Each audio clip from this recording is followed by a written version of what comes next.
is going to begin the proceedings. I am. Good afternoon. Good afternoon. Good afternoon, Sid. Good afternoon, everybody, and welcome to yet another hastily rearranged event. Does anyone else remember the time when you could write something in your diary and it stayed there and it took place at the prescribed time and place? Yeah, That's what I'm really beginning to miss. But we are here now. We are not in Lytham Assembly Rooms or in Lytham Methodist Hall. We are denied a hot pot, but nevertheless, we are in one way or another together. So welcome to this meeting. And I shall pass over now to our chairman, Judy, who will carry on with proceedings. Thank you, Sid. Do we have any apologies for absence, please? Yeah, Julie's just texted me to say she can't make the meeting. She said she's sorry. Which Julie is that? Julie, that's going to do the record. Yeah, Julie, forgotten. Julie Lloyd Mullen, yes. Yeah, Julie Mullen, yeah. Yes. We've had apologies from Alison Chisholm and Nick Oldham, Carol Talbot and Terence Park. Okay, thank you. Oh, Carol Bond's got in now. We've got a picture. Oh, That's yes. good. Yes. Oh, yes, we've got a picture of you now. Hello. Oh, yes, we can see you. Good. Yes. Carol. So thank you. Those apologies are noted. So as Sid has mentioned, we had to change our plans at the very last minute, and I'd particularly like to thank Peter Jones, who kind of jumped to during our committee meeting last week and more or less, set up a new meeting today in place of the original live meeting. So we'd particularly like to welcome our entertainer, who's no stranger to us, Mark Dowding, who's kindly come at very short notice to entertain at this Zoom meeting. So we look forward very much, Mark. You're going to be doing 2 half-hour spots for us. It's a pleasure. Thank you. So I'll hand it straight over to you now for your first session. Thank you. Okay, thank you very much. Shall the rest of us mute our microphones? Is that best, Jill? Yeah.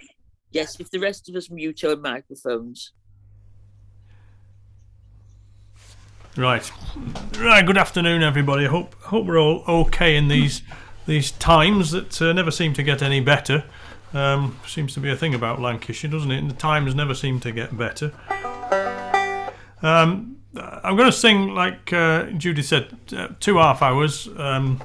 If I get going too long, then Jill, you're there. I'm just poking you now. All right. So you get the stick. And pull me back. It'll be this way, won't it? Yeah. Most of you will have heard all these songs before. You can all join in if you want. I don't mind. Stay muted though, because they haven't got around the delay yet of Zooms. But sounds interesting, but it doesn't half put you off when you're trying to sing. Here we go. The 1968 Topic Records put out an LP. With Harry Boardman and all his mates, the Oldham Tinkers and Mike Harding and 1 or 2 other people, Harvey Kershaw. And when you put it on, this was side 1, track 1. It's the Handloom Weaver's Lament. It's a miserable old song about an old weaver who's moaning about his lot in the weaving industry. And you can always tell when, if it's a miserable song about weaving, it was a weaver who wrote it. If it was a good song, then it was somebody who'd never been in a weaving shed before, probably. You gentlemen and tradesmen who ride about at will, look down on these poor people, it's enough to make you krill.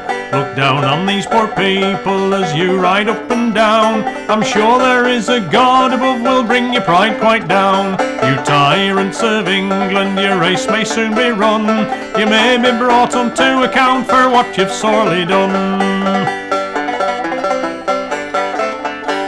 You pull down our wages, shamefully to tell. You go into the market and you say you cannot sell. And when that we do ask you when these bad times will mend, you quickly give an answer when the wars are at an end.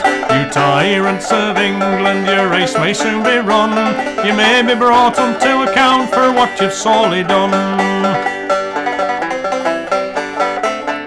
When we look on our poor children, it grieves our hearts full sore. Their clothing it is worn to rags, and we can get no more. With little in their bellies, as they to work must go, while yours do dress as manky as monkeys in the show. You tyrants of England, your race may soon be run. You may be brought on to account for what you've sorely done.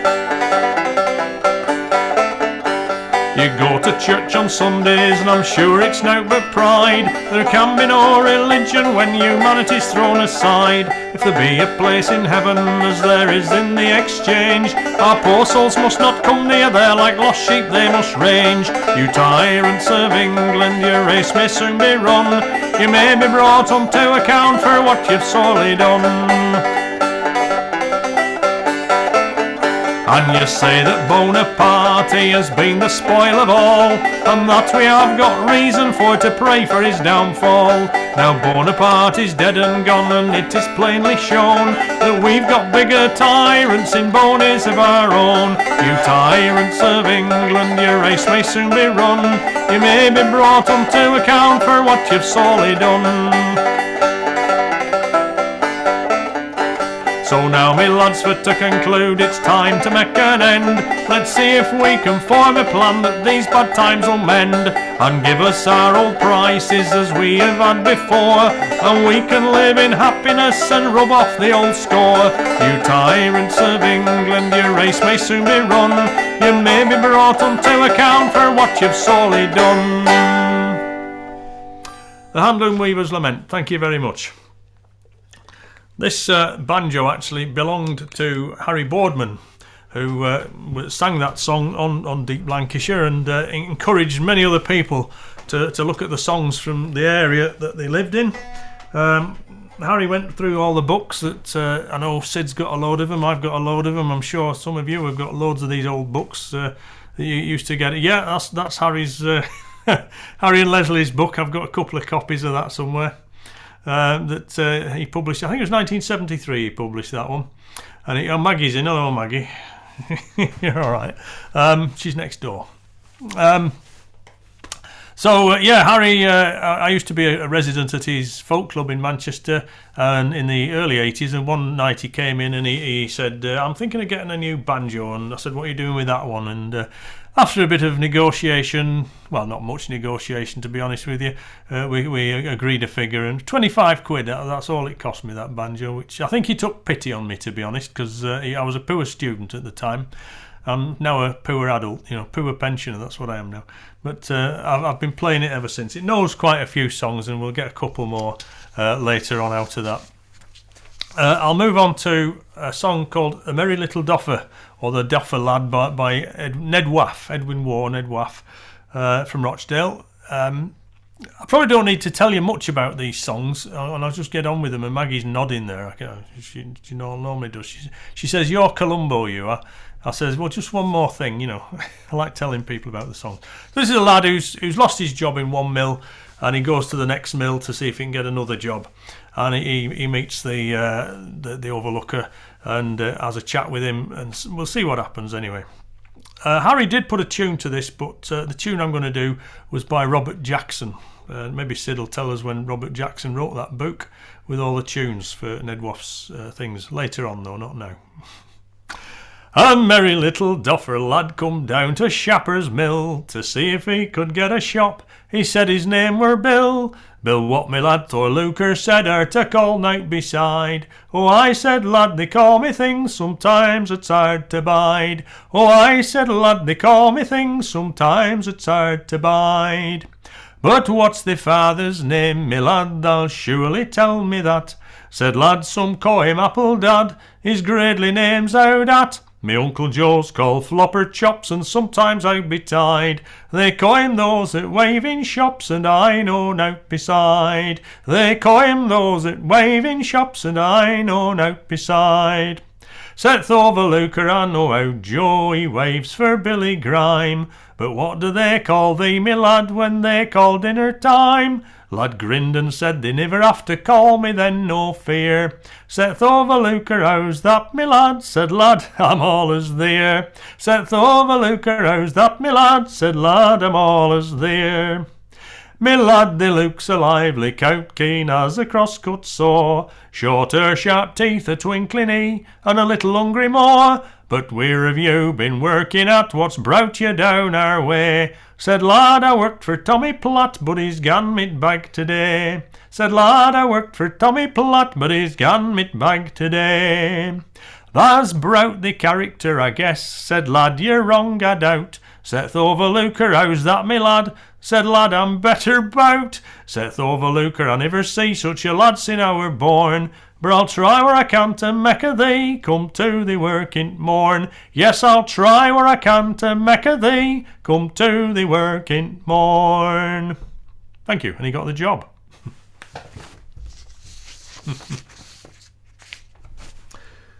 Right, I shall go back to this thing for a. I'll have to retune it slightly, but we'll see how it goes. It's on here. That's the one. Hang on. There's little metal pins in here that you can tuck this 5th string under and retune it slightly. And the string hasn't broken yet. There's always a first time when you do that. Another song from the cotton industry. It's called Hand Loom versus Power Loom. And it's about the days when the transition was taking place from people working at home to people working in factories. The factories were being built. It didn't happen overnight.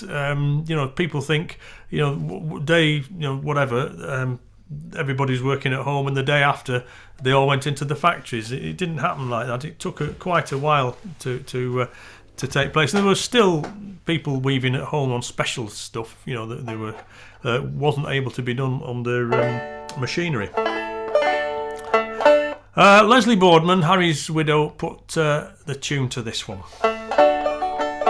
Come all you cotton weavers, your looms you may pull down. You must get employed in factories in country or in town. For our cotton masters have a wonderful new scheme. These calico goods now will be undergoing to weave with steam.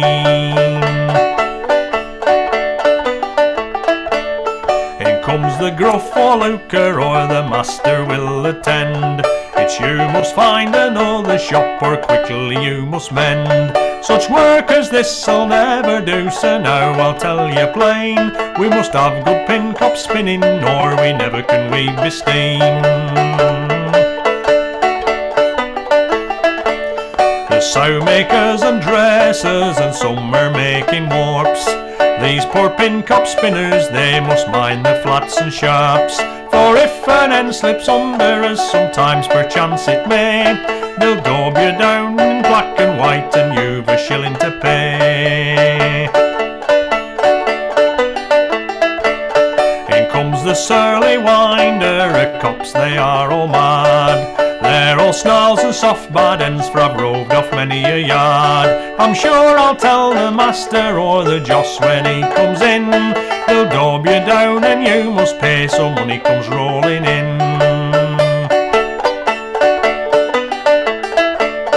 The weaver's turn will next come on, for they must not escape. To enlarge the master's fortunes, they're finding every shape. Thin places or bad edges, a go or else afloat. They'll daub you down and you must pay threepence or a groat. If you go into a loom shop where there's 3 or 4 pairs of looms, they're all standing idle, like cluttering up the rooms. And if you ask the reason why, tout mother'll tell you plain. Me daughters have forsaken them, and they've gone to weave with steam. So come all you cotton weavers, you must rise up very soon. You must work in factories from morning until noon. You mustn't walk in your garden for 2 or 3 hours a day. You must stand at their command and keep your shuttles in play.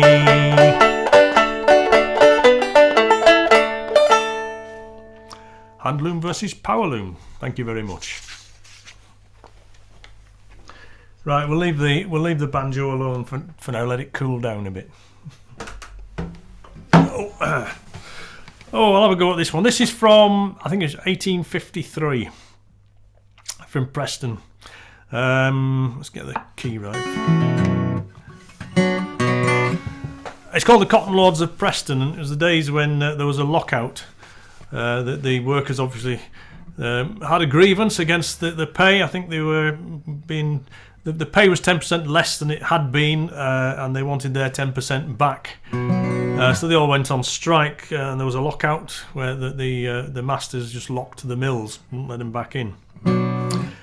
Charles Dickens came up to Lancashire to observe what was going on, and over the time he wrote Hard Times. So if you're familiar with Hard Times, Coketown is Preston. The tune for this is, you might know the song The King of the Cannibal Islands, which the tune is actually called, and I've looked this up on the internet, and it's called Hokey Pokey Wonky Fum. That is the official tune for this. Have you not heard the news of late about some mighty men so great? I mean the swells of Fishergate, the cotton lords of Preston. They are a set of stingy blades, they've locked up all the mills and shades, so now we've nothing else to do but come a-singing songs to you. So with our ballads we come out to tramp the country round about, to try if we cannot live without the cotton lords of Preston. Everybody's crying shame on these gentlemen be name. Don't you think they're much to blame, the cotton lords of Preston? The working people such as we pass the time in misery while they live in luxury. The cotton lords of Preston, they're making money every way, building factories every day. Yet when we ask them for more pay, they have the impudence to say, to your demands we'll not consent. You get enough, so be content, but we will have the 10% from the cotton lords of Preston. Everybody's crying shame on these gentlemen be name. Don't you think they're much to blame, the cotton lords of Preston? Our masters say they're very sure that to strike we can't endure. They all assert we're very poor, the cotton lords of Preston. But we've determined everyone amongst us we will not be done, and we will not be content until we get the 10%. The cotton lords are sure to fall, both ugly, handsome, short and tall. We intend to conquer o'er the cotton lords of Preston. Everybody's crying shame on these gentlemen be name. Don't you think they're much to blame, the cotton lords of Preston? So men and women, all of you, come and buy a song or two, and assist us to subdue the cotton lords of Preston. We'll conquer them, make no mistake, whatever laws they seem to make. When we get the 10%, then we'll live happy and content. And then we'll dance and sing with glee and thank you all right heartily when we gain the victory and beat the lords of Preston. Everybody's crying shame on these gentlemen be name. Don't you think they're much to blame, the cotton lords of Preston?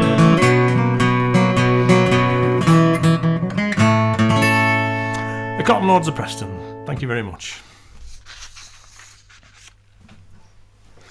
It's odd watching you all clapping and not being able to hear you clap, but don't worry. You don't have to unmute just to clap. Most of the songs of this first half hour or so is from the cotton industry. I'll make no apologies for that. Lancashire was cotton. In the 1860s, the American Civil War broke out and caused the worst disaster in the cotton industry because the cotton was no longer coming in from the southern states, and people basically struggled, died, to be blunt. Sam Laycock wrote his 12 Lays of the Cotton Famine, of which this is one of them. It's called the Shirat Weaver's Song. Shirat was a place in India where they tried to bring cotton in from, but it wasn't successful. I know me and Sid do this thing, the cotton famine, and we talk about this. The machinery wasn't set up for weaving and spinning the Indian cotton, I believe, and Sid will probably nod in a minute and go, yes, that's right, or yeah. So they had struggles with it, and eventually it wasn't the godsend that people thought it was. A brewery actually made a beer to celebrate the fact that cotton was coming in from somewhere else, and they called it Shirat Ale. But I don't think it sold very well after the first week when they realised how bad this stuff was. But you can imagine this guy, this weaver, who's basically on his uppers. He's telling people how it is. It's called the Shirat Weaver's Song. Confound it, I ne'er were so woven afore.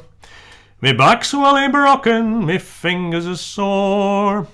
I've been stirring and rooting amongst this Shirat till I'm very near getting as blind as a bat. Every time I go in with me cuts to out Joe, he gives me a cursing and baits me and all. I've a warp in one loom with both salve edges marred, and t'other's as bad, for he's dressed it too hard.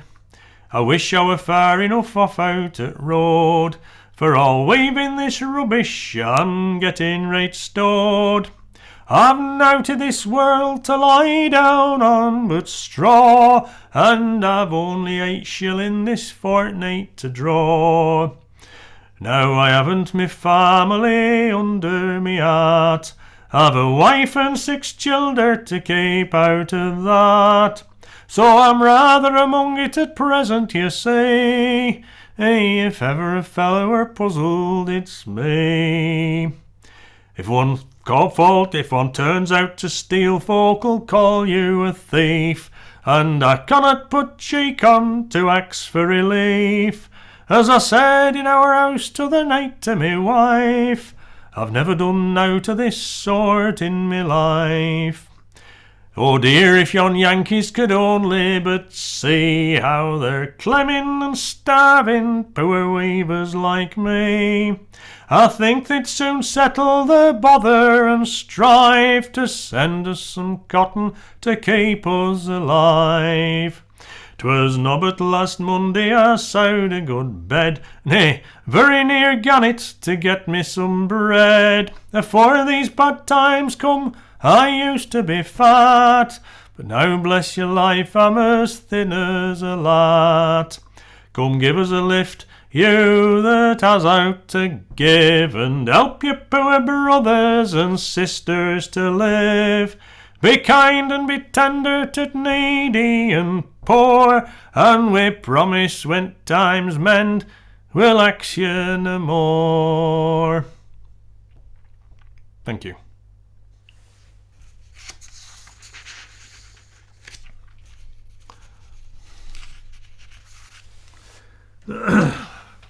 Right, this thing's cooled down a bit, so I'll do another one.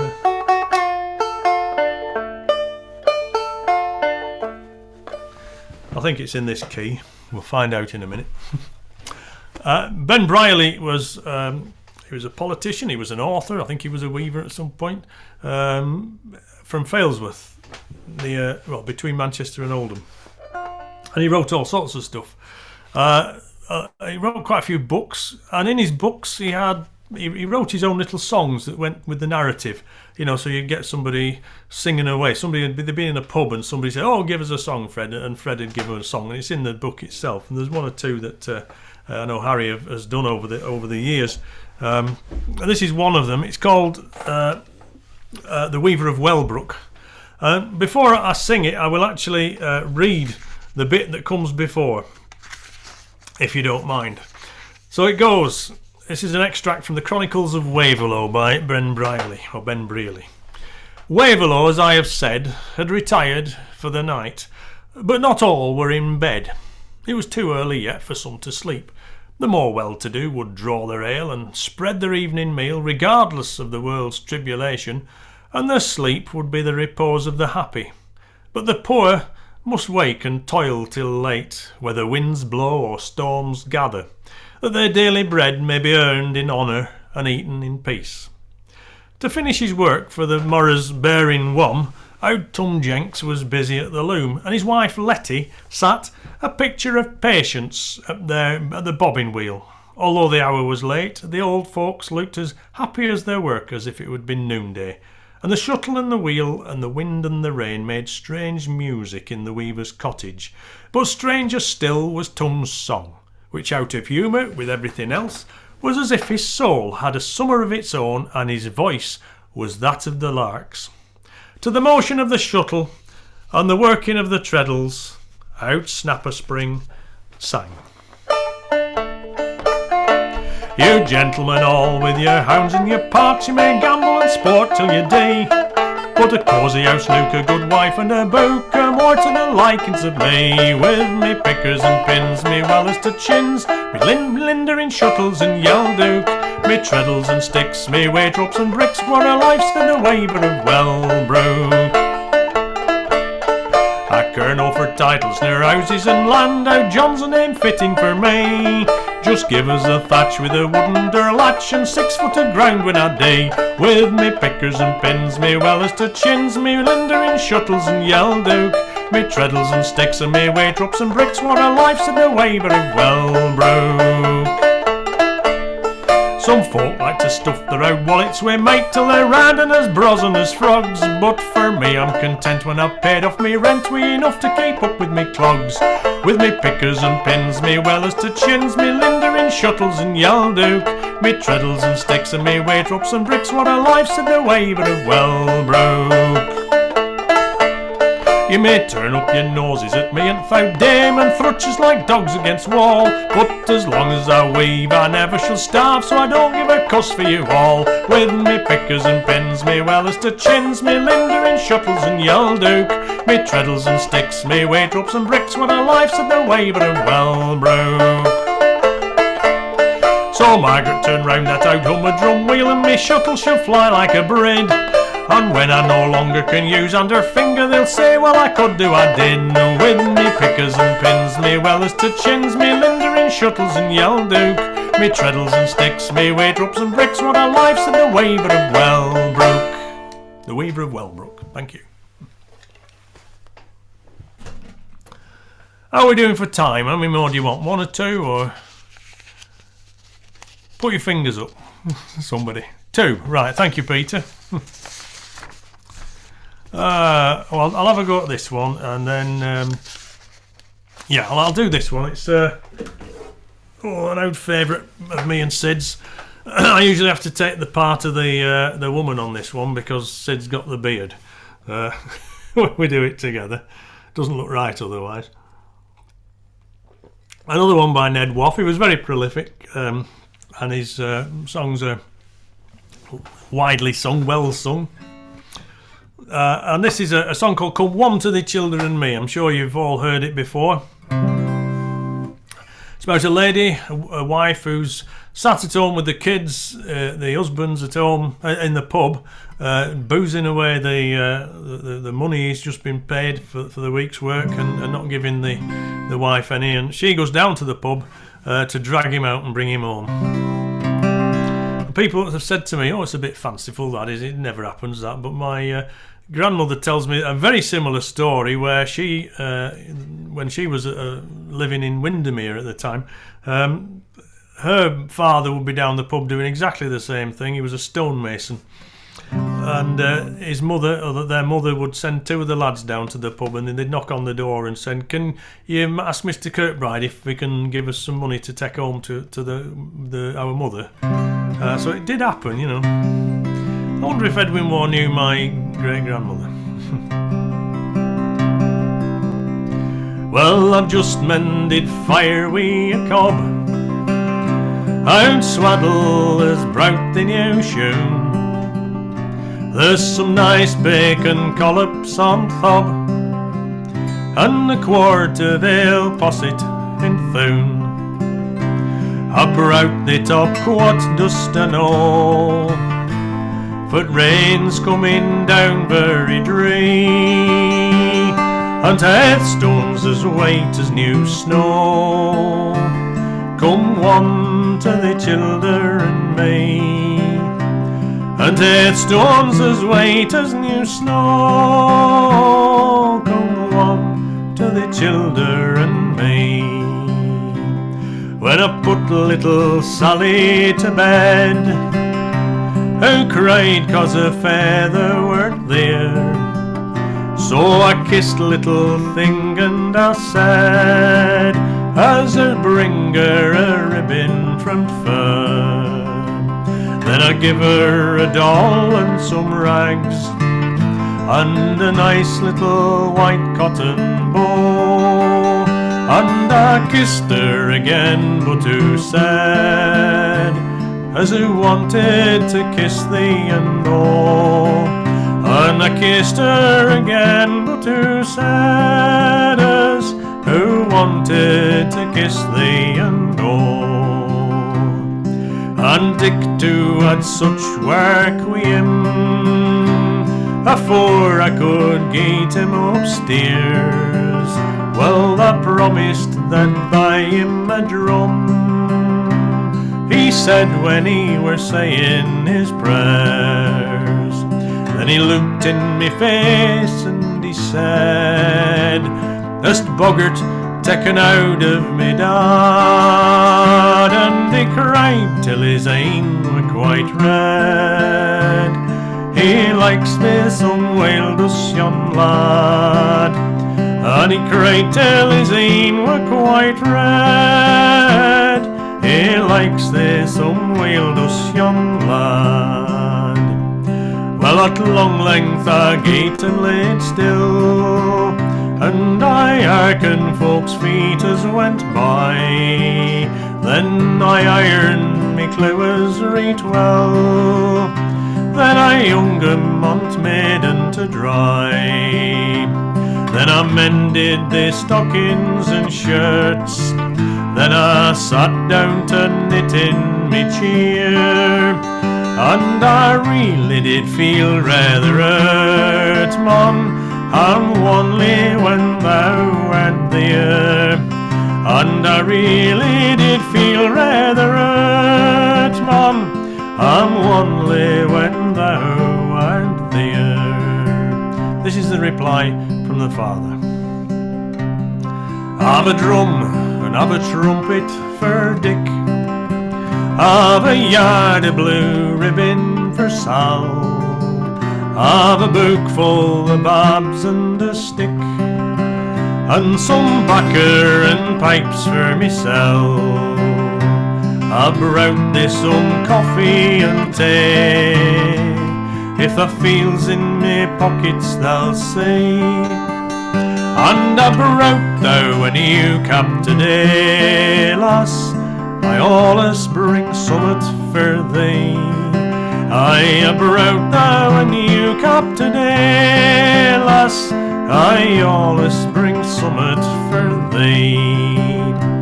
God bless thou me lass, I'll come one, and I'll kiss thee and childer all round, for no matter wherever I roam, I's fain to get back to thoud ground. I can do with a crack or a glass, I can do wi' a bit of a spree, but I've no greatly comfort, me lass, except with yon children thee. No, I've no greatly comfort, me lass, except with yon children thee.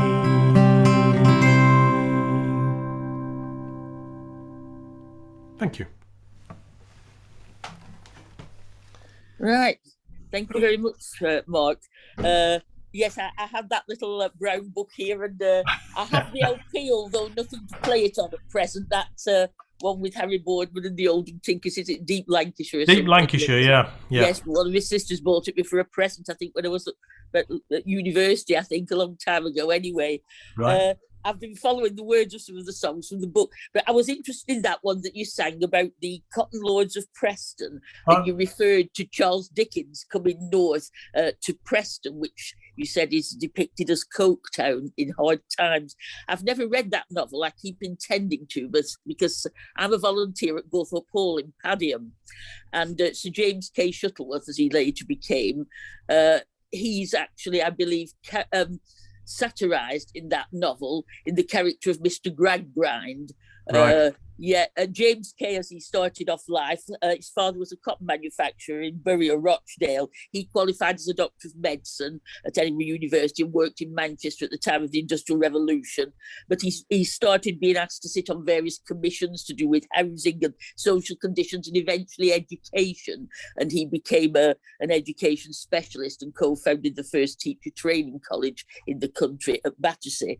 So I keep thinking I must, apparently Dickens satirised him, I think, because his educational methods were very kind of rigid, you know, and disciplinarian. So it's prompted me to think I must read that novel.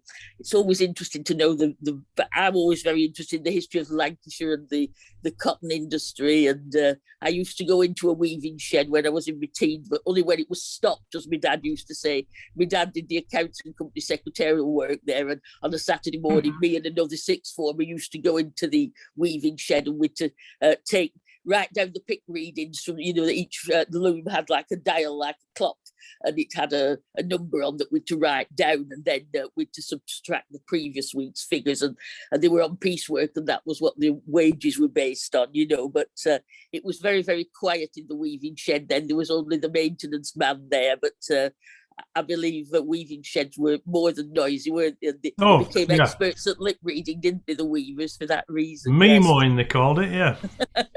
So, well, we'll look forward to hearing more in the second half. Okay, thank you. We should have been having a presentation of some trophies at a live meeting, but now Olive is going to do a presentation virtually. Thank you, Olive. First of all, I'd like to say it's very difficult to do a presentation of trophies this way. I can't exactly throw them at people, but I do have them here, so I can hold up each trophy and tell you a little bit about the person that is going to receive it. And the first one, unfortunately, the recipient isn't able to be with us today. It's the Angus Butterworth Trophy, and is to be awarded to a person whose aims and ideals are in tune with the LAA. Now, we present this sometimes to people who have not necessarily been members of the association, or are no longer members of the association, but have done things which have helped the association for quite a long time. And this time, the Angus Butterworth Trophy, which is that one, which Brenda's going to pass me, so you can all see it. That one there we are. And that is the Angus Butterworth Trophy, and that this year is going to go to Steve Keelan, who just lives down the road from me, so I can take it to him. And it's mainly for his help with producing the record. For the last 3.5 years, he has actually produced the record for us. He's also put them all in envelopes and taken them and posted them for us. So he's been doing the printing and the actual delivering. And that has meant that it has saved LAA about 400, 500 pounds, because each year we used to spend nearly 900 pounds on the record because it was going to an official printer. And then there was postage, which was included in that. And Steve has done it for nothing, really. He didn't want any payment at all, but the committee agreed that we would give him £50 per record, which was to cover his costs, the actual costs of the ink that he used for printing. Originally it was £40, and then we started introducing colour into the record, and of course colour ink is more expensive, so we upped it to £50. Now, I know Steve doesn't know he's getting this. I tried to persuade him to go on Zoom today, but he wasn't able to. but I will take it to him because I think it's very important that we appreciate what he has done as a non-member for the last 3.5 years. So can we go round of applause for Steve, please? Well, yes, I agree, Olive. He's a very worthy recipient, isn't he? You know, that he's Yes. done all that work basically at his own expense and not even a Yes. member of our organisation. That's And right. he's saved us a lot of money. So when you go and hand him the trophy in real life, if you'll please express our grateful thanks to him for all the work Yes. that he's done for the Yes. LAA. Thank Yes. you. He'll probably be very embarrassed. Let's hope he doesn't tell me he's not having it. Oh, well. And the next one, the Bill of Bows. Now, this is for a stalwart of the LAA, someone who works hard, supports, or is a very keen member. And this year, well, not just this year, but about several years ago, Jill actually decided that she would agree to be the membership secretary. And we were very pleased about that because we hadn't one and we didn't know where we were going to find one. So we were delighted when Jill agreed to do it. But not only doing the membership secretary's job, for 2 years ago, we had no minutes secretary. We had no secretary. And I said I would cover the secretary's job. And Jill very kindly offered to cover the minutes secretary's job. So she did that. So that was 2 jobs. And then when we couldn't meet in person and we couldn't have our live meetings, it was Jill who said, well, we could do Zoom. And thanks to Jill's technological skills and abilities with Zoom, she has been arranging all of these meetings for us, sending out the links to everyone, and as we've seen today, letting them in when they come into the inbox. So thank you very much, Jill. We really do appreciate everything that you have done for us. And I'll now hold up this one. It's a bit more difficult because it's rather heavy. Yes. Brenda saying, oh, yes, it is. Yes, yes. Oh, Here we are. It's very heavy, but it is beautiful. Yes. And the box it goes in is actually even heavier still. So right. I might need a trailer or something to bring it to you. But there it is. So congratulations, Jill, and thank you very much for all that you do for the association. So could we have a round of applause for Jill, please? Thank you. I agree wholeheartedly that Jill is a very worthy recipient, apart from her membership and minutes secretary roles. Yes, we've been more than grateful to Jill for facilitating the Zoom meetings. Zoom was only in its infancy, wasn't it, when the pandemic started? And I mean, as the LAA, apart from the 4 meetings a year for members, we do have a committee meeting nearly every month. I think that 10 out of 12 months in the year. So Jill has been facilitating all those meetings, and it's meant that we've been able to carry on meeting as an organisation and holding our members' meetings as well for a longer time than we thought we would have to. But it's turned out to be really good. Perhaps it's brought in sometimes to some of our meetings, you know, members who wouldn't otherwise have been able to come because of travel distance or personal circumstances. So thank you very much, Jill, for your huge contribution to the association. Thank you. Thank you. I'm just wondering, Jill, has our town crier trying to get in yet? No, not yet. Well, I sent him an email with all the details. I just hope he's read it because it didn't answer me back. But I'm thinking he must have, because I told him I'd send them. So right. So that's the trophy presentation then finished. Now we've got one of our well-known patrons, Les Bond, very sadly passed away recently, and Sid is now going to perform a tribute to Les before the interval. Thank you, Sid. I am indeed. This is the second opportunity that I've been given to honour the memory of my old mate Les Bond. This one even more special because I've got Carol in my audience. Thanks for joining us, Carol. The last one was at the Lancashire Society's meeting in Rochdale just a couple of 3 weeks ago, when Bob Dobson came all the way down from Blackpool on a wet, dark, cold night, and sat next to me at front while we discussed various ways that we tried to keep Les Bond under control over the past few years. Bob's the man who printed a lot of the books like this one. If you can see me, I don't know whether you can, but he printed a lot of books written by Alan and Les Bond. Alan was Les's elder brother, who himself sadly died at somewhat like 30 years ago now.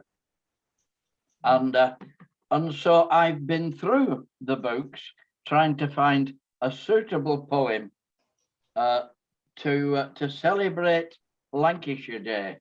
And there's a lot of stuff that I could have chosen, but this one particularly strikes me as being very apt for a Lancashire Day occasion. I'm not sure whether this was written by Alan or Les, as Les always used to say that if you kicked one of them, the other one limped as well.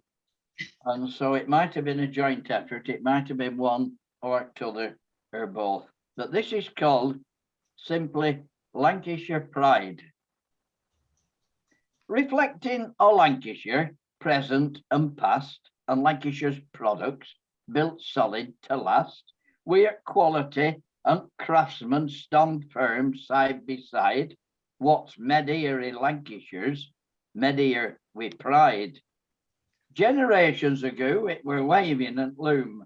Aye, best in all world, and it brought us a boom when sheds were demolished. I stood there and cried for memory of wavers that waved there with pride. With pride in our county, and pride in our roads, and pride in our people, and ours is that shows poor quality Lancastrians will never abide, for nought licks our quality, and nought beats our pride. Mention Lancashire products, though throughout British Isles, and from Devon to Lanark, they'll say with a smile that Lancashire goods are all tested and tried. If Lancashire made it, they made it with pride. I've said all my life, and I'll say till I die, as all you're about are bound to agree that when choosing a product, it's like choosing a bride. Choose Lancashire made, and I'll get Lancashire pride. We've taken some knocks and been blown to some jokes. Folk think we're all clogs, factory chimneys and smoke, and all t'other counties fall down bit wayside. They've only gained quality, we've quality and pride. Our Lancashire folk and our Lancashire towns, our factories and mills, higher ups and our downs, but through thick and thin, we'll never let slide that one thing that made us, our Lancashire pride. Thank you very much. Thank you very much. I spent many a happy hour with Les in Vinnie's bar up at Accrington, and in various informal settings of sing-arounds and poetry and pints nights and so on in crowded pubs. And he were always slipping me little ditties and little things that he'd come up with, some of which I have to say are not for mixed company. So I'll keep them for myself. But if anybody wants to see me privately about them, I'm happy to share them. And he gave me this little thing here, which I hope you're all unmuted, because I want you to be able to join in with this, because it's something that Les told me. Apparently, he said that Ken Dodd's father had a little dog that sadly got killed in a collision on a dark night with a man riding a badly maintained bicycle. And there's only one or two little bits of it that stuck in my mind, so I've crunched them together as a little ditty that you might like to help me with. Ken Dodd's dad's dog's dead. Ken Dodd's dad's dog's dead. 'Cause a bloke's black bike brake block broke. Ken Dodd's dad's dog's dead. Now, come on, sing it with me. Ken Dodd's dad's dog's dead. Ken Dodd's dad's dog's dead. 'Cause a bloke's black bike brake block broke. Ken Dodd's dad's dog's dead. I hope you'll all carry that with you as you go. In memory of me, I've made Les Bond. So thank you very much for giving me the honour again. And I'll hand it back now because we're due to have a comfort break, it says on my programme. Back to Judith. Thank you, Sid. Yes, thanks, Sid. And yes, I think I probably first met Les when I was Mayor of Hyndburn 8 years ago, but I used to encounter him at various places. I can remember him doing an afternoon at the Castle Pub in Accrington, something to do with the Accrington Pals, about which he was very knowledgeable. And I'm sorry to hear that he hadn't had good health these last few years. And we do give our sympathy to his widow and family, but we also want to celebrate his life because he was so well. He was well known not just in the Accrington area that he came from, but over a much wider field than that. And he's made a huge contribution to the history and the poetry and the music of Lancashire. So thank you, Sid, for giving that tribute. Judith, yes. Rawden has arrived. So. Oh, has he? Right. Yes. Oh, is that right? So we are going to have now a 15-minute comfort break, after which I will ask you to have your glasses charged, ready for the Lancashire Day Loyal Toast. So if we can have what time is it now? About 3 o'clock, something like that, I think, isn't it? Yes, 3 o'clock. So if we can, sorry, get the camera back up. If we can reassemble at 3:15, and our town crier will be with us, and I don't think we'll have any problem hearing him anyway. So see you all in 15 minutes. Thank you. Just come on, and then it's got to wait. Well, we knew. Come on. Fantastic. Yes.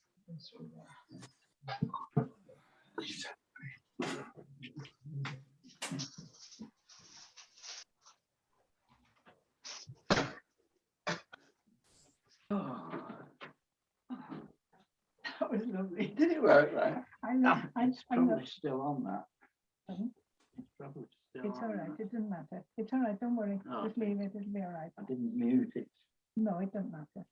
It doesn't matter. You'll be all right. Hang on. It's still recording. She's left it to record, so we'll just leave it as it is. Yes, I'll just explain perhaps that the town crier actually is from one of the towns in Hyndburn called Great Harwood, and he officially belongs to the Great Harwood Civic Society, but he's the only town crier we have in Hyndburn, and he does gladly lend himself out to events in the other townships, sometimes like Accrington. So I'll hand over to you now, Mr. Town Crier. Thank you. Right, thank you very much. I assume you can all hear me. Yes. This is a first for me as well. I've never done a cry in my own home. So I think I will have to keep it down a little bit, if you don't mind. I've warned the neighbours, but the bell itself will knock them off. But we'll give it a try, okay?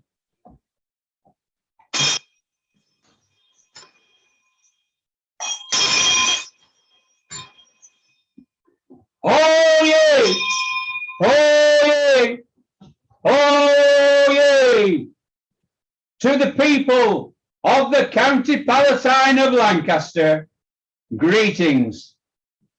Know ye that this day, November 27th, in the year of our Lord 2022, 21, being the 70th year of the reign of Her Majesty Queen Elizabeth II, Duke of Lancaster, is Lancashire Day.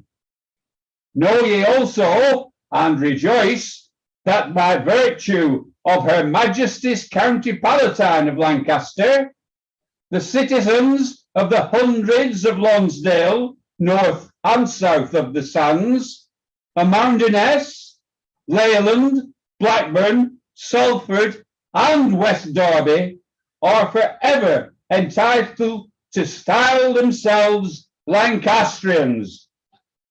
Throughout the County Palatine, from the Furness Fells to the River Mersey, from the Irish Sea to the Pennines, this day shall ever mark the people's pleasure in that excellent distinction, true Lancastrians, proud of the red rose and royal to our sovereign Duke. God bless Lancashire and God save the Queen, Duke of Lancaster.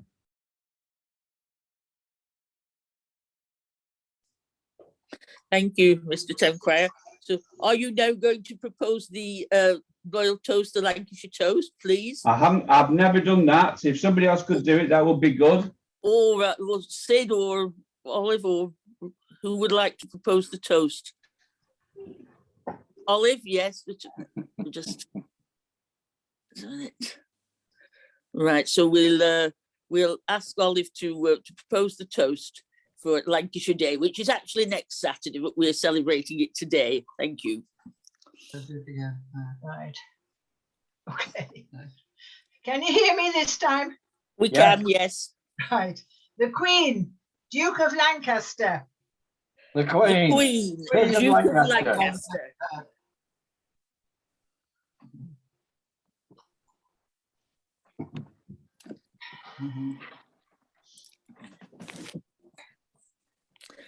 Thank you. So I'd like to thank our town crier, Rawden Kerr, for sparing the time to, well, he hasn't had to leave Great Harwood, but he's come and been part of our remote meeting and added something to it as an official award-winning town crier. So thank you very much, Rawden. Martha, just say thank you for asking me. It's lovely. Thank you, Peter.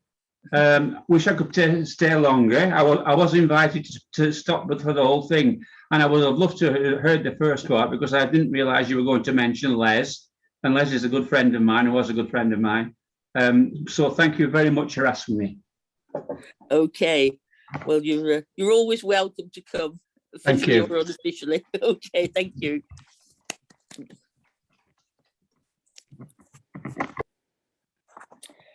So now we're back to the entertainment by Mark, who's going to do another 30-minute session for us. Thank you, Mark. Thank you very much. I'll just say one thing about Les. I've known Les for a number of years. I didn't see him that often, but you know, over the years we sort of bumped into each other and had a good chat whenever. And I was with him one afternoon. It was, I think, it was one of Peter's gigs at it was Oswaldtwistle Library. He was trying to keep the place open, and we were doing the same sort of thing at Parbold and make sure people were aware of the fact that we had a library. Ours did close, but thankfully it opened again, and me and Sid are doing something next Thursday. I tell you, we'll have more proposals and things. We won't be able to stand up by next Saturday the way the number of things we've got. But came along to one of Peter's things at Oswaldtwistle, and Les was there, and he was doing half an hour or something. You know, there was 3 or 4 of us doing something. And he says, "I've got something for you."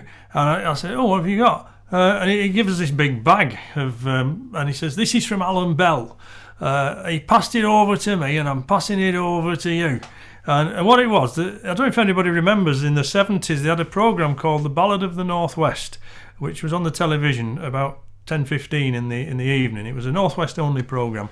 And I was looking in this bag, and it was full of scripts from this programme that Alan had dug out and passed on to Les. Les passed it to me, and I've scanned them all. They're all online somewhere, certainly on a Facebook page, and I've got them as files in my own thing. So those programmes, which they never repeated, they never kept as recordings, still are available for us to look at. So thanks to Les for passing them on to me. I'm very grateful to him.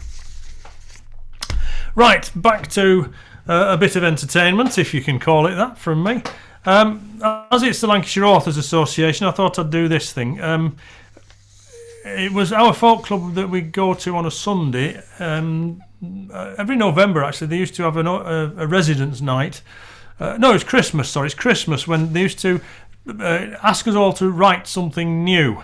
They haven't done that recently because A, we haven't been able to go there, and B, I think we're all getting a bit befuddled in the brain now to write something new.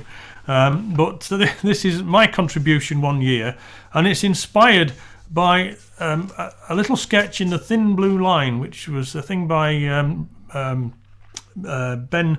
Oh, I can't remember his name now. Anyway, Rowan Atkinson. It was a police thing. It was a comedy programme. And they were all sat in this van, and there's the CID bloke was moaning like anything about the fact that his wife could never get out of the house. Wherever they were going, he was moaning like anything about the fact that she would never be ready. And I'm not saying this is anything to do with anybody here at all. You know, don't get me wrong there, or anybody I know. But I wrote this thing, so I hope you like it. It's called Getting Her Out of the House. I live with a woman that I love so dearly, and normally I wouldn't grouse. But the one thing about her that gets up my dander is getting her out of the house. Most of the time, well, I'm not really bothered, but when we want to start going somewhere, she'll procrastinate and find things to do, as under me breath I do swear. We'll be out to a gig and I'll want to leave early to set up my stuff on the stage. Won't be a minute, she says, I'm just doing some ironing, as inside I'm all of a rage. There's a train that we need to get down to London, the 7:09 from North Western. I'm ready to leave, but she's changing her knickers and putting a different vest on. Sorry about the rhyme there. If the 4-minute warning should go any moment, I'd be ready to go meet me maker, but she's making the bed. 3 minutes it's taken and she wants me to be an eider-down shaker. I pace up and down like a frustrated tiger inside a small cage at the zoo. I like to be early and never be late. A minute over time will not do. If we don't go now, we'll never get parked. The space is a premium there. But she's collected the pot, she's filling the dishwasher. For me consideration, she just doesn't care. There's no way I can change her. I'll put the clocks forward to give us half hour more. But she'll still be the same, finding things that need doing before we get out of the door. We get there at last. We've been riding round car park just waiting for someone to go. We're 5 minutes early, yes. And I just get moaned at. I could have done some more ironing, you know. Thank you. No, it's not aimed at anybody, that don't. She's laughing there. I'll get him later. I'd sooner be an hour early than a minute late. That is my thing anyway. Remember the days when we could sit in the pub and talk to people and be right next to them and you know, have a chat and reminisce about the old days? Oh, I know, yeah. And have a brew or whatever, yeah. Have me brew here. Good old pint. I used to sit with somebody who, I think sadly they're both no longer here. His name was Brian Burgess. He lived at Hosker by the sewage works. Don't read anything into that. There's nothing wrong with him. He was actually a great bloke. Somebody called him a right idiot, but he used to make us laugh, you know, with things he used to say, which was great. His wife Sheila used to sit there with a sherry and say nothing really. But I got talking to her. She was a dancer at one time, and she used to know. They used to go to Blackpool. They knew the Nolans and people like that. And she was also a weaver in her younger days. I was sat with her and she said, oh, I know a few. We used to do a few songs. You know, we made them up as we went along. And I said, oh, what are they? And I said, oh, here you go. I'll sing them for you. And I'm there trying to get a pen and write these words down. And these are what she gave me. So there's 3 little songs here.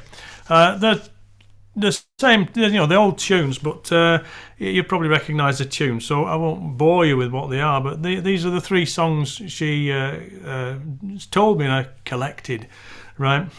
In the shade of old Briley's Mill. I should say that she used to work in Wigan, but occasionally they had to go to Rochdale for some reason for swapping over or whatever, I don't know. In the shade of old Briley's Mill, all the doffers are doffing with skill, and the style of their hair and the clothes that they wear is enough to make anyone ill. Their clog tops are leaving the soles, their stockings are full of big holes. They don't care a damn, they just take it like jam in the shade of old Briley's mill. And there's another one here. Come to Briley's, it's a place of misery. There's a notice in the ring room saying all depends on me. Don't believe it, for they're only telling lies. If it wasn't for the Wiganers, there'd be miles behind the times. This is another one. Standards in the meadow, Briley's on the hill. If you want a Wigan girl, come to Briley's mill.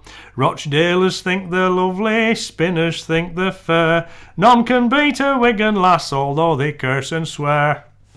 So that's Sheila Burgess who gave me those songs. Really good. I don't know whether people write stuff like little ditties, throwaway things that they used to do. Right, let's go into the coal mining now. And this is a song called 10%. Again, it's another strike song. It was written by Mary Thomason of Lee. And again, this one appeared on Deep Lancashire. I think Pete Smith added a couple more verses. And I don't know whether he put the chorus as well, but and the tune, he added the tune. And it's... here we go, 10% it's called. Come Mary, put me pitlogs by, front jacket, check the dust. We've gone on strike for 10%, we'll get it, lass, I trust. For there's nothing cheers a one so much as a gradely fire of coal. But it's as much as collier lads can do to keep body with a soul. We've gone on strike for 10%, we're not downhearted yet. We've gone on strike for 10% and 10% we'll get. Don't bother much our food for me, just see our Joe's enough. If they and him get decent meals, I'll put up with rough. And cheer up me bonny lass, and little Joe don't fret. That hobby horse I promised thee, when strike is ours I'll get. We've gone on strike for 10%, we're not downhearted yet. We've gone on strike for 10% and 10% we'll get. Pit ponies now they are brought up as never yet saw day. The ropes are slack, the wheels are still, pit tubs rust away. The pit heads are all silent now and chilled a clem for bread. The things I've seen about our streets, they fill me heart with dread.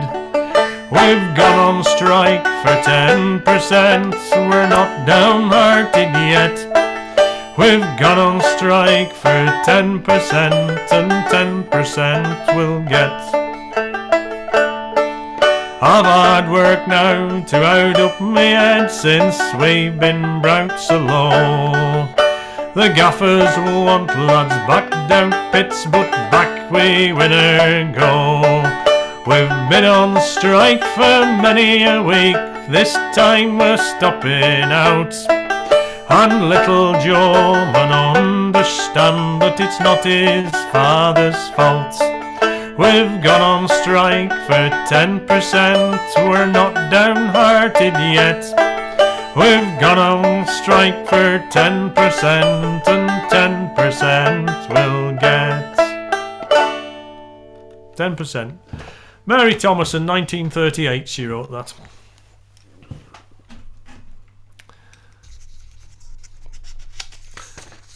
Alright, here we go. It's not too late to do this one, I don't think. I hope it isn't anyway. The time has gone, but It's either too late or far too early for next year. But seeing as we're still in November, I'll sing this song. It's called Cobber Calling. People used to. Well, I don't know. Do people still do Penny for the Guy and stuff like that? No, they don't, do they? And go around. It's all Halloween now, isn't it? Trick or treat and that sort of thing. They probably get more for that than they do for Penny for the Guy. But it's probably not the best thing to be going round for buying money for buying fireworks and things like that. But Harry Boardman, I used to remember around the Failsworth area. Where he lived, they used to sing bits of this song, and he put a few more verses together and made it a more singable song, and he recorded it on one of his LPs. I'm not quite sure which one it is now. They all run together after so many years.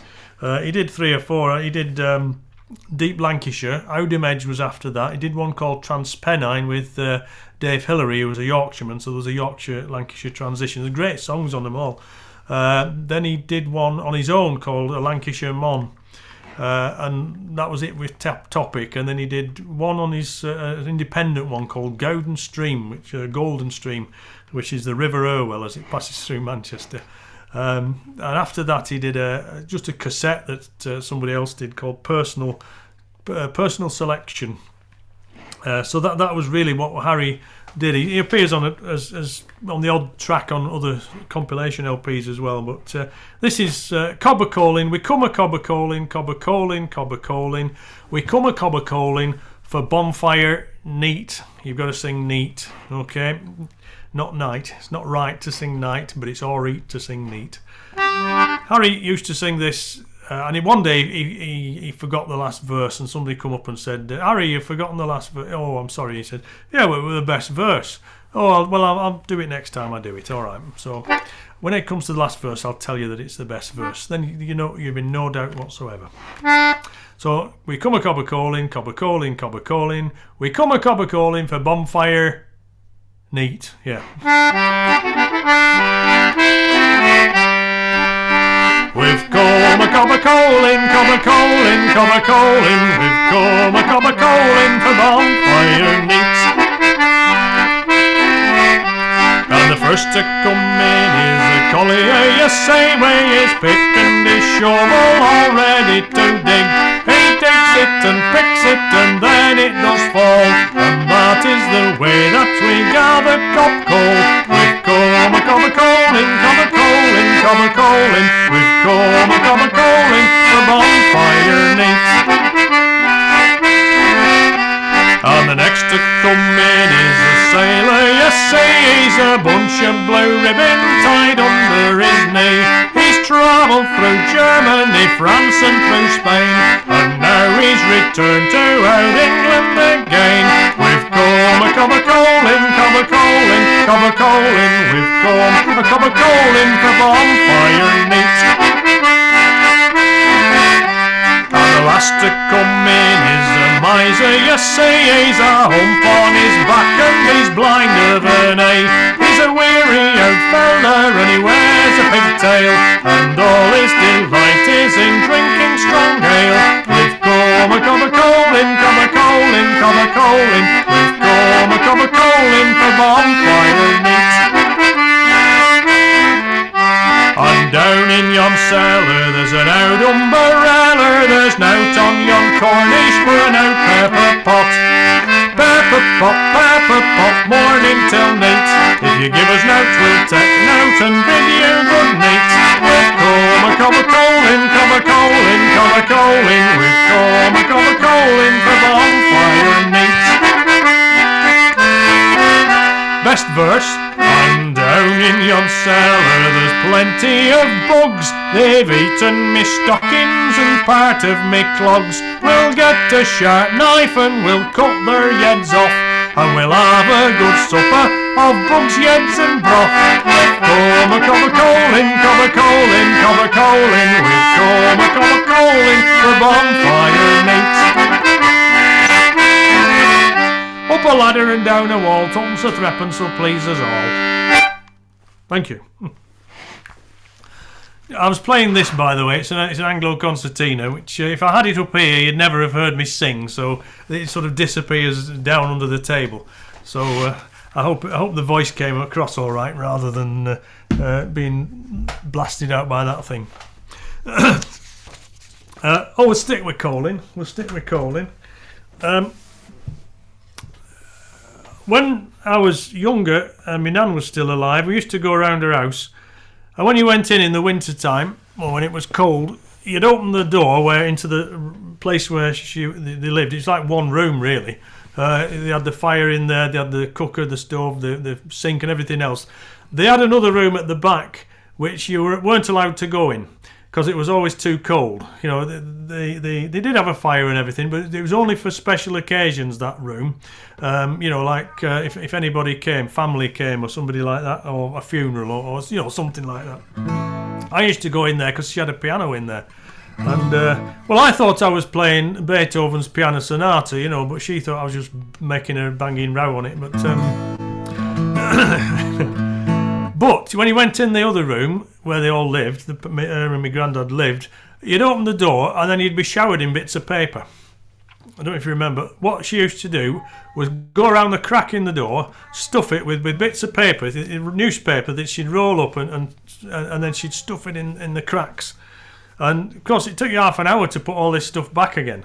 I don't know if anybody remembers that happening no, you know, but it did. And I'm telling you that because there's a line in this song about all that. It's called The Cola, and it was written by Walter Emsley. When winter comes round and there's frost, fog and snow, and you shiver and shake and the east winds keenly blow, when you've been round with paper and stuffed every crack, while a blaze brightly burns halfway up fire's stack, when you're warm from your work and you're toasting your toes, with your feet up to fender and fire fairly glows, just get out your backer and ponder a bit on the felly as fotches your coal out a bit.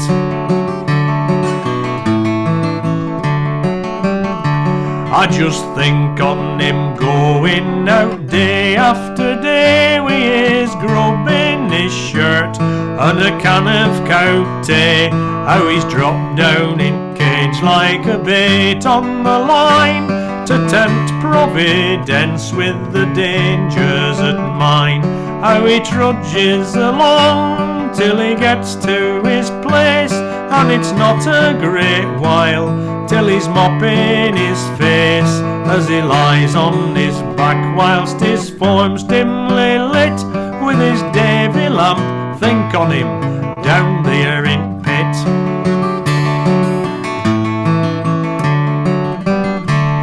I ask you to think on him grovelling in gloom whilst he's hewing unthinkingly perhaps his own tomb. Think at floods, falls and fearsome chalk dampers may come, give a thought to his wife weary waiting at home. Don't you think that whatever he's paid he earns well, with his muscles of iron and his nerves made of steel, and when rescue work's waiting that's time he shows grit. He's an hero then, him as gets coal out at pit. Cola. Thank you very much. It's actually called T apostrophe cola, but you don't pronounce the T. Well, here's another poem. I mentioned Harvey Kershaw before, and this is one of his, and I'll just have a drink before I do this. I've opened the bottle now, so I've got to drink it. So. It'll go, don't worry. It's called Drawing Rents by Harvey Kershaw. I've got a job of Friday night of drawing rents on Hard Up Street. It's welly broke me to ruin. I start at far end at row, and at each house I pay a call. Takes a bit of doing. Number 12 I knock on the door and I walk in on a sanded floor. I draw me brass and then who coaxes me to buy some eggs, a clothesline or a few clothes pegs, or else I'm out in hen.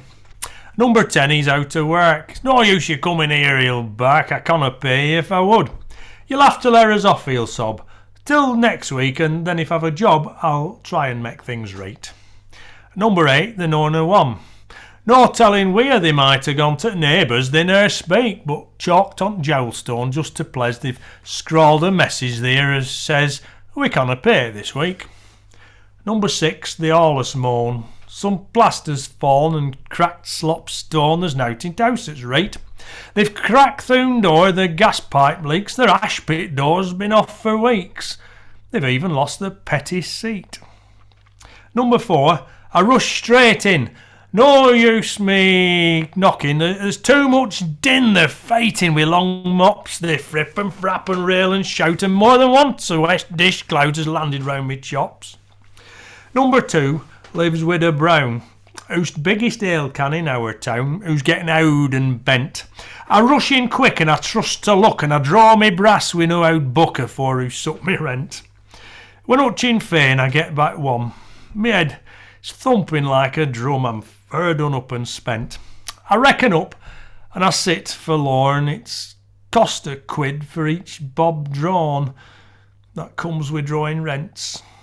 Thank you.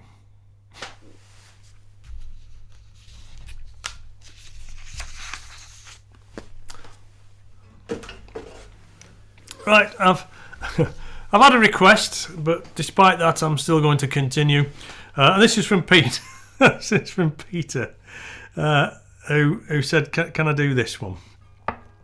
So it's just for you. And I love doing this song at places like this, because when you get, if we were in a normal circumstances, we'd have civic dignitaries. I mean, we've had one this afternoon who sadly couldn't stay for his little bit, but I've done it too when we've had Lord Mayors there and vicars' wives, and we have our own Olive Riley who features in this song, so she's a godsend, she really is, for things like this. So this is apparently based on a true story, and it wouldn't surprise me. Written by the Oldham Tinkers. It's called John Willie's Ferret. I'll start off with the chorus. Do join in if you know it, but say keep muted, because even Maggie in the other room, she's muted herself when I'm doing this, or she's turned the sound down because I appear to her on her computer about 2 seconds later, so she can hear me. It's a bit weird, it really is. I was there, so were you, the mayor and the vicar and the council too, with their wives and ladies on full view, the night John Willie took his ferret to a do. He slipped his lead with some butter from the sauce, he patterned all the table with his dirty little paws. Oh, said the vicar's wife, this rabbit isn't dead, as he danced a little jig around the hat upon her head. Oh, I was there, so were you, the mayor and the vicar and the council too, with the wives and ladies on full view, the night John Willie took his ferret to a do. He ran round her collar and down the front he tore, he wriggled down her knicker leg and danced upon the floor. Oh, said the vicar, that's a sewer rat, I'm sure. Well, if that's the case, his wife replied, I wish we had some more. I was there, so were you, the mayor and the vicar and the council too, with their wives and ladies on full view, the night John Willie took his ferret to a do.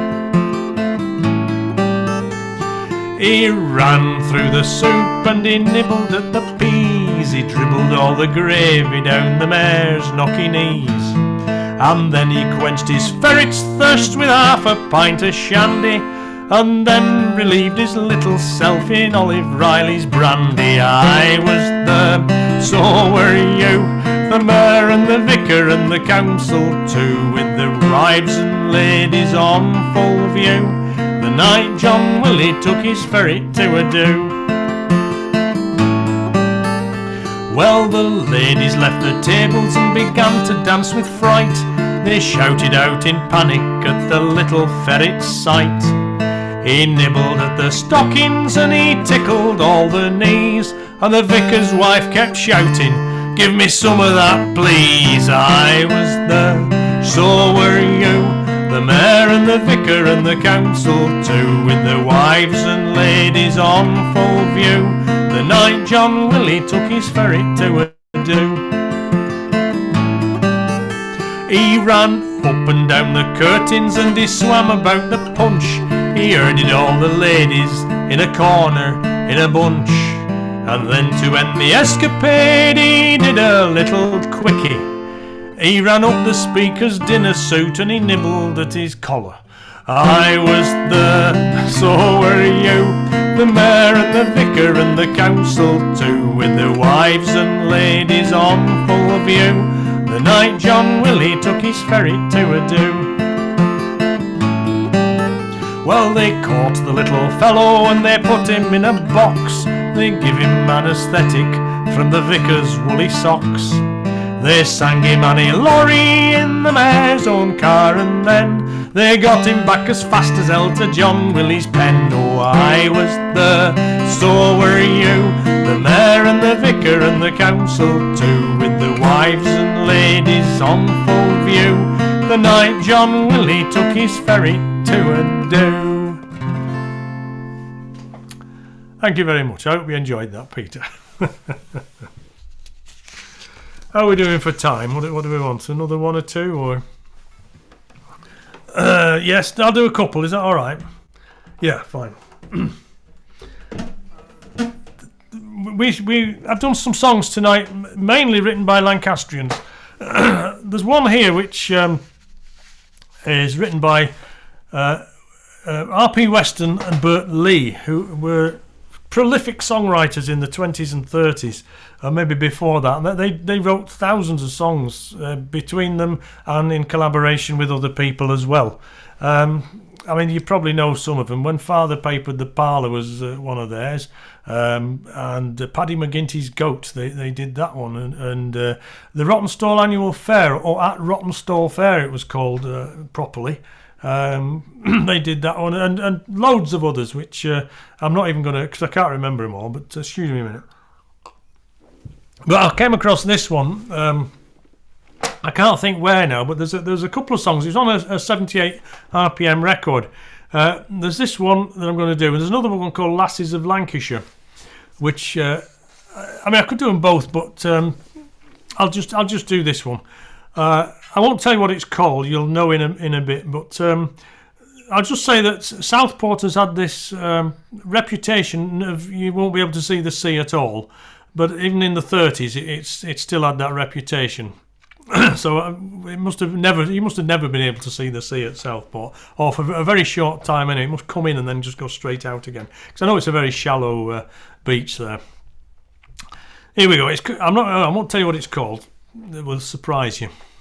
On every hoarding nowadays, each railway company will tell you how to spend your annual holiday by the sea. Skegness is so bracing, so the adverts all declare, and Blackpool is beautiful if you can afford the fare. But where's the earthly paradise with blue Italian skies? The Naples of the north, the place they never advertise. Wigan Pier, that's the famous beauty spot of Lancashire. Bright and breezy, you can stroll by the sea, O-A-L, coal. Hey, that's the place to be, with the lasses and the lads down there. Never mind the Isle of Man, put your dinner in a can, and come to Wigan Pier. Why walk a mile at Southport just to paddle your poor feet? In Wigan when it rains you'll find a puddle on every street. Why go to Douglas fishing? It's a swindle and a sell. On Wigan Promenade there's fish and there's chips as well. Why go to hear them singing coal black mammy by the foam? Go where the coal black daddy sings a miner's dream of home. Wigan Pier, that's the famous beauty spot of Lancashire. Bright and breezy, you can stroll by the sea, O-A-L, coal. Hey, that's the place to be, with the lassies and the lads down there. All the shingle there is black, worth a half a crown a sack. So come to Wigan Pier. Wigan Pier, that's the famous beauty spot of Lancashire. Bright and breezy, you can stroll by the sea, O-A-L, coal. Hey, that's the place to be, with the lassies and the lads down there. Never mind the roaring seas, come and get your tripe and peas, and come to Wigan Pier. Thank you.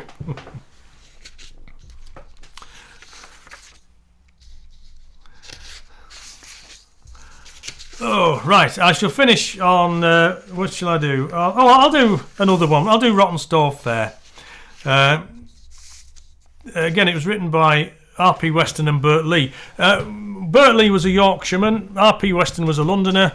Robert Patrick Weston, to give him his proper name. In 1917, they wrote a song called At Somerset Fair, which is basically the forerunner of this one. And it mentions a similar sort of things, although it is a different song.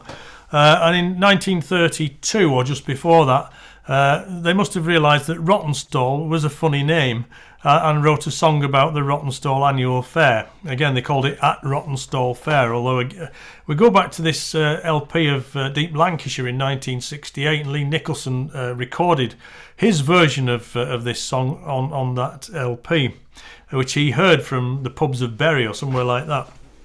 And over the years, the words have changed slightly, but not a lot. But I'm going to do the recording that was done in 1932 by Randolph Sutton. Now, Randolph Sutton was a variety artist from Bristol, the Clifton area in Bristol. I recorded this on a CD I did a few years ago. And when my dad looked at the sleeve notes, he said, Randolph Sutton, your grandmother knew him because she was from that area as well. So this was the time when I wish they were still around so you could go and have a chat with them about these things. But when you're sort of 10, you don't realise the sort of things they can tell you. So I'll finish off with this. Thanks very much indeed for coming along this afternoon. I hope you've enjoyed the things I've done, and thanks to everybody for making the effort to join Zoom. I know a lot of people are still a bit wary about going out, so I do understand why we're doing it this way. At Rawtenstall Fair. Just behind the gasworks down in Rawtenstall, that's a little town in Lancashire. They'd some fun up there, they did and all. Last Friday week they had a fair up there. They had coconut swings and figure-eight switchback robots and a roundabout. And everyone said what gradely fun when the lads and lassies heard the showman shout. Walk up, come and see the fat girl, 40 stone of loveliness and every bit her own. Oh, what a picture with the accent on the pig. Farmers with their walking sticks kept giving her a dig, but the gradely lassie didn't say that her chassis had been blown up with gas, I do declare. She really looked lovely until a silly clown stuck a pin in her, said the showman with a frown. All hands to the pump, lass, the vessel's going down at the Rawtenstall Annual Fair. Walk up, see the house of mystery. Ladies pay a tanner and be tickled in the dark. In went the women saying, but this is cheap. Showman pulled a lever and they all fell in a heap. Through a hole they shot, and when they got to the bottom there were frills and flounces everywhere. The girls started screaming, it caused a lot of strife. I never saw so many legs and stockings in my life. I saw some funny things I'd only seen upon the wife at the Rawtenstall Annual Fair. Walk up, come and see the mermaid, all her life alive and half a woman, half a fish. In went the fellas, just to show it wasn't swank. Little Johnny Higgins poured some whiskey in the tank. Well, she got so frisky when she swam in the whiskey, and the first time she come up for air, she bumped in the audience, gave her tail a swish. Her tail tumbled off, she really looked delish. She shouted, "What's your fancy, a bit of meat or a bit of fish at the Rotten Stall Annual Fair?" Walk up, come and get your money's worth. See the tattooed lady with the pictures on her skin. In went the fellas and they all began to cheer, for on her form were painted all the towns of Lancashire. On her form so pretty she had Manchester City with the town all stuck up in the square. She'd bake up Bolton, Ashton under Line, the coal pits at Wigan I thought were very fine. But they all started singing, "Daddy, don't go down the mine at the Rotten Stall Annual Fair." Thank you very much. Thank you. You can all unmute and clap. Yes, we'll do that. And I'll ask Peter to do the official vote of thanks to you, Mark. Right, well, I'd like to thank Mark very much for this afternoon. A week ago, it didn't look like we were going to have any meeting at all. And then I was just fortunate enough to catch Mark, and he agreed right away to do this. So I'll always be thankful for that, Mark. And you're such a brilliant friend to Lancashire Authors. So thank you so much. Thank you for asking me. Thanks a lot. Everybody's enjoyed this afternoon. And it was lovely to see Carol here as well. And I hope Carol will come again when we have these meetings. That would be lovely. So thank you, Mark. Well done. Pleasure. Been a pleasure. Thanks for coming along. So, sadly, our afternoon is at an end now. So I'm sure we've all enjoyed it. And are there any announcements at all, Olive? Anything that you need to say? Or Yes, there is actually, Judith. yes. Whilst we were having our comfort break, Sid was telling me that he and Mark are performing in Bolton Railway Station this coming Wednesday. It's something to do with an occasion where poems are being displayed around the railway station, and I gather that one of them has been written by our member Sally, who is with us this afternoon. Oh, right.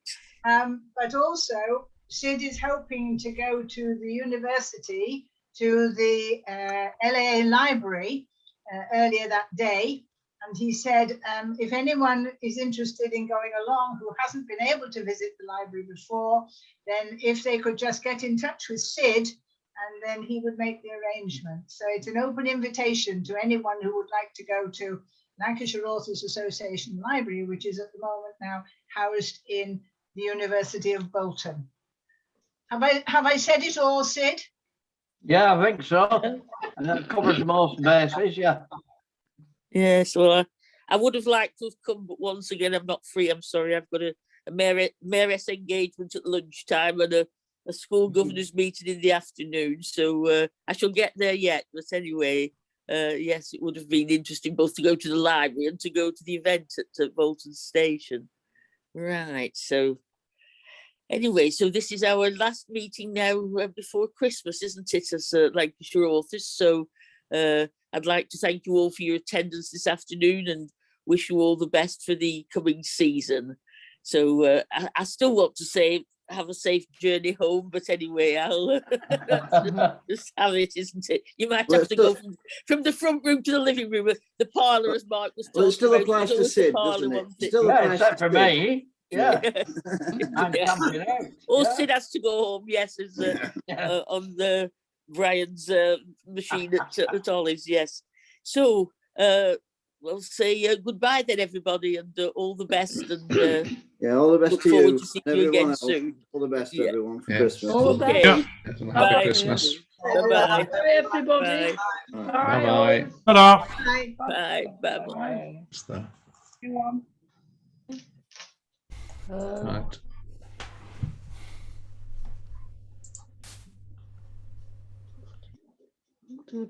Oh no, where's the lead? There it is.